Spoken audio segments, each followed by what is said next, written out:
Redditте шынымен адам өлтіргендер, оқиғаларыңызды айтсаңыздар, қалай болды және не сездіңіздер?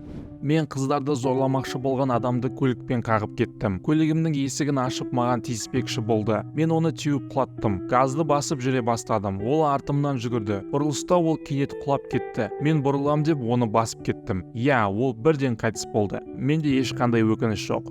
Мен темір жолда 12 жыл жұмыс жасадым. Сол 12 жылда 3 адамды қағып кеттім. Екеуі өз-өзін өлтірмекші болғандар. Ол 2 адам мені қатты қинамады. Ең ауыр тигені, жаңа жыл алдын менің вагонымды мұзда тоқтай алмай қалған көлікке келіп соққан кезде болды. Вагон соққан жерден әйел адам отырды. Ол бірден өліп кетті. Күйеуі мен баласы ғана аман қалды. Менің анам қатты ауырып жатты. Ол маған үйде өлгім келеді деп айтатын. Сол күні ол мені шақырып алып, ешкімді көмекке шақырма, мен осында өлемін деп айтты. Мен жарайды деп үйден шығып кеттім. Ауыр болды, бірақ оның сөзін орындадым. Өзімді қорғау барысында адам өлтіріп алдым. Ол кезде мен 13 жаста болатынмын. Мені бір жігіт зорлады. Ол мені соңында өлтіріп тастайды деген қорқынышты болды. Мен пышақты алып бірнеше соққы жасадым. Сот процесі ұзақ уақытқа созылды. Мен өзімді қатты кінәлі сезіндім. Өзіңді қатты қинама, сен оны өлтіру арқылы қаншама адамдарды зорлықтан құтқардың. Ол тірі қалса зияны көп болар еді. Мүмкін сені өлтіріп тастар ма еді, кім біледі. Ирактағы соғыс кезінде мен оны өлтірмесем де болар еді, бірақ оның қолында граната болды. Атпасқа амал қалмады. Соғыс деген сондай. Мектеп кезде күрес үйірмесіне қатыстым. Сол жердегі бір баламен дайындалып жаттық. Мен оны жерге құлаттым. Кейін ол орнынан тұрмай қалды. Оның бала кезден жүрегі ауырады екен. Оны ешкім білмепті. Өкінішке орай ол ауруханада қайтыс болды. Әрине, оның ауру болып туылғанына менің еш қатысым жоқ. Бірақ оны жерге құлатқаным үшін біраз уақыт өкініп жүрдім. Оңтүстік Африкадағы үйімде тұрғанымда түн ортасында дыбыстардан ояндым. Менің қызым емес екеніне көз жеткізген бойда тапаншамды алдым. Есікке жете бергенде 3 рет аттым. Атқаным жақсы болған екен. Ол осы аймақтағы ұры және адам зорлағыш біреу болып шықты. Келесі күні ол ауданнан көшіп кеттім. Ол кезде мен 12 жаста едім. Біз достарымызбен велик теуіп жүрдік. Кейін біз жарысып ойнаймыз деп келісіп, шамамыз келгенше великті қатты тебе бастадық. Басында көшелерден өту қиын болды. Кейін үйреніп алды. Кезекті бір көшеге жете бергенде мен үлгермей қалып тезірек тежегішті бастым. Алдымнан қарсы көлік келе жатқан. Ол да менің тезірек тоқтап қалғаныма шошып тежегішті баса бастады. Әрине, көлік қатты келе жатқасын бірден тоқтай алмай, көше шамдарының теміріне барып соғылды. Көлікте жасы үлкен кісі отырған. Полиция келгенде ол мені қатысым жоқ деп бізді көрсетті. Өкінішке орай ол кісі жедел жәрдем келгенше өліп кетті. Албанияда жүргенімде төбелеске тап болдым. Бардан шыға сала бізге біреулер ұрына бастады. Ол жердегі көше төменге қарай орналасқан. Бір жігітті ұрып жібергенімізде ол құлап, домалап жатып тастарға басын ұрып алды. Жедел жәрдем келгенше ол қайтыс болып кетті. Бізді ол еш уайымдатпады, бірақ оның бақырып жатқаны шынында қорқынышты болды.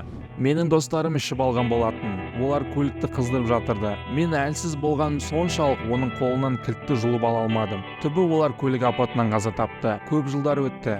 Мен әлі өкінемін.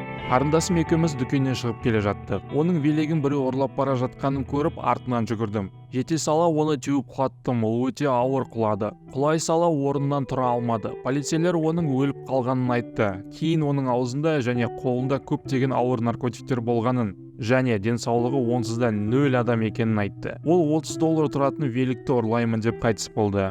Мен 16 жасымда көлікпен адам қағып кеттім. Бұл Хансвилл, Алабама штатында болды. Жаңа жылға дайындалып дүкен аралауға шыққанбыз. Көлікте менің отбасым болды. 70 миль жылдамдықпен келе жатқанымда кенет қатты соққыны сездім. Соққының дауысын әлі ұмытпаймын. Мен оны көргендей болды, бірақ тоқтап үлгермедім. Ең нашар жаңа жыл деп айтуға болады.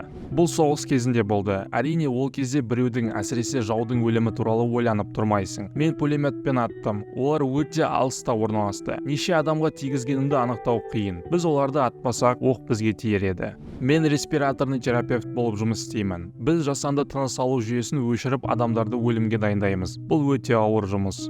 Бұл тікелей адам өлтірді дегенге келмейді, бірақ мен солай қабылдадым. Сол күні менің ең жақын достарым наркотик шегуге кеткен. Олар маған телефон шалды. Мен жауап қатпадым. Кейін тағы да 4-5 рет хабарласты. Мен жауап бермей қойдым. Кейін олардың передозировка болып өлгенін естідім. Сол уақытта телефонды алсам, ондай жағдай болмас па еді деген ой миымнан әлі кетпейді.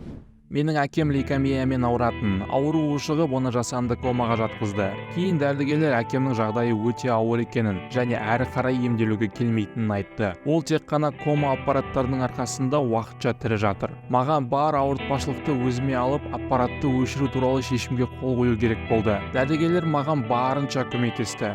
Ауыр шешім жасадым. Бірақ әкемнің бұндай халде қиналып жатқанын көргім келмеді. Аппаратты өшіру арқылы көмектесе алдым деп өзімді жұбаттым. Бұл Ирактағы соғыс кезінде болды. Ирак әскерлері біз орналасқан базаға қарай бірнеше бомба тастады. Нәтижесінде менің достарым және ағам қайтыс болды. Кейін мені сол ирактықтарға қарсы операцияға қатыстырды. Біздің команда олар тығылып отырған жерді алыстан бомбалап тастады. Әрине, олардан ешкім тірі қалмады. Олар менің ағамды өлтіргесін шығар. Мен бомба жарылғанда қатты қуандым. Кейін 4-5 жылдан кейін ғана шөп шегіп отырып ойланғанымда мен бұның еш қуануға тұрмайтындай оқиға екенін түсіне алдым. Кенет ішім босап кетті. Осы істеген істерім туралы қатты ойлануға түсіп кеттім. Бұл жерде толықтай мен жасадым деп айту қиын, бірақ менің қатысым көп. Мен кішкентай кезімде көшедегі бір балалар мені алдап кетті. Мен олардың артынан великпен қуып бара жатқанымда оны көлік қағып кетті. Әрине, көлікті мен айдамадым, бірақ әлі күнге дейін өзімді қинап келемін. Ал сенде қандай өлімге қатысты оқиғалар болды? Комментарийға қалдыруды ұмытпа. Және де арнаға тіркеліп, лайк бас. Видеоны достарыңа тарат.